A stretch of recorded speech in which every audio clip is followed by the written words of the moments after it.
Hello, welcome to ASL Top Plays Season 6, Week 10, with me, TCP. And today, people, we got some nice good ones. Nice good ones? I don't know. First off, first top play of the week, Ian versus Milan.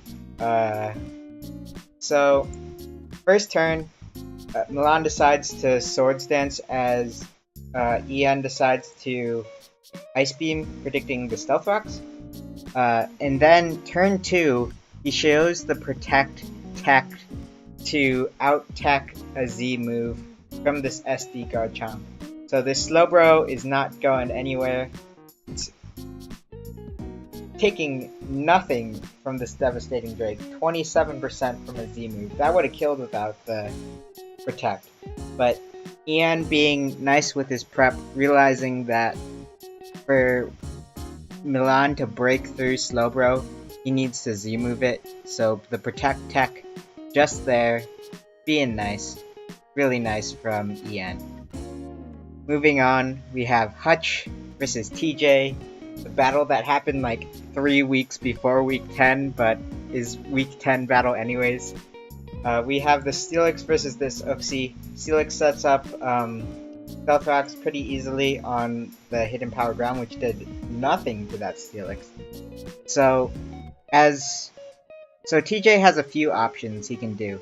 Because he saw that Hidden Power Ground did nothing, he could decide to Hidden Power Ground again, which would be okay, it'd do a bit of chip, but it would suck if you got Toxic. He can switch into Steelix, which is nothing except for like Decidueye. Everything doesn't want to come in on a Heavy Slam except for Registeel, which doesn't want to come in on an Earthquake. So Hutch reads the situation pretty well, realizes that it's either Decidueye or Uxie, decides to double into Rotom Heat, and TJ has nothing for Rotom Heat either. Like, what switches in on an Overheat? The answer is Uxie, right? Uxie switches in on an Overheat. But you know what Uxie doesn't live? A critical hit Overheat. It wouldn't have lived 2 Overheats either, but it would have given TJ more momentum. I'm pretty sure the crit didn't matter because it's an Overheat, and that's base 130 stab. But Hutch does the goods. He finishes, he gets off to a really nice start against TJ. And he has so many Pokemon that TJ cannot switch into. Like, what switches into Bisharp? Nothing switches into Bisharp. What switches into Rotom Heat? Nothing switches into Rotom Heat. What switches into Togekiss? Registeel. But once Registeel gets weakened, nothing switches into Togekiss. And what switches into Steelix? Nothing. So TJ not having the best week here versus Hutch seems to be a pretty bad matchup. And now that Hutch isn't watching, I can do my own thing. Stop talking about top plays.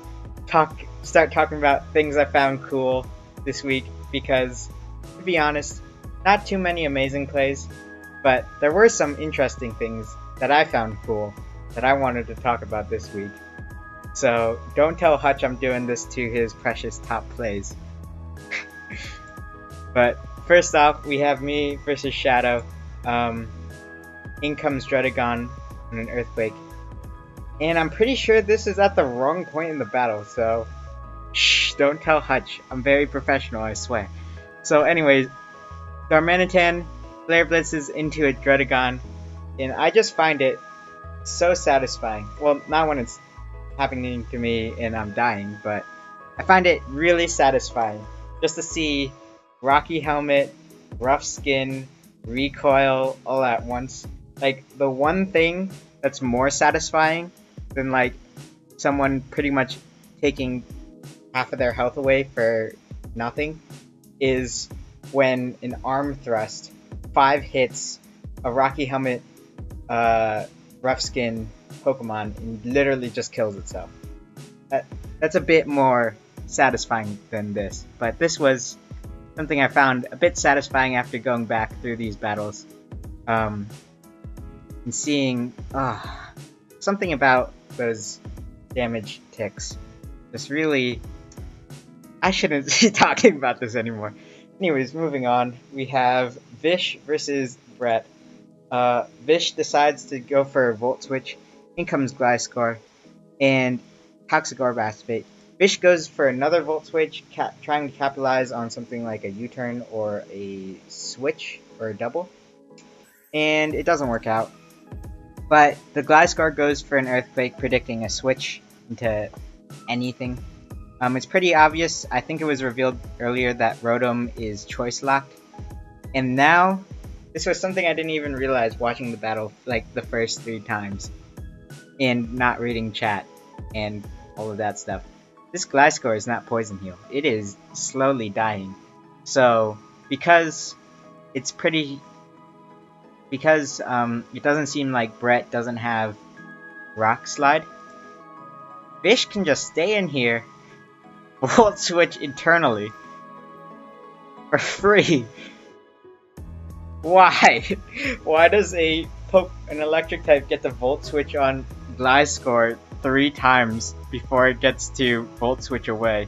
This is just crazy. This is kooky. What happened this week? What happened to all the coaches? I swear. Anyways, moving on. We have Brad versus Ferret. This was something I also found satisfying. At the very end of the battle, 15 turns in, very long game, you know. A burned Sub-Zero Slammer doing 74%. Wow. Like, a burned physical mon is usually useless, but 74% stops his sweep and wins Brad this game. That is just something. Pure Black is crazy, man. So much power. Oh my goodness. And that's all from kinda top plays this week.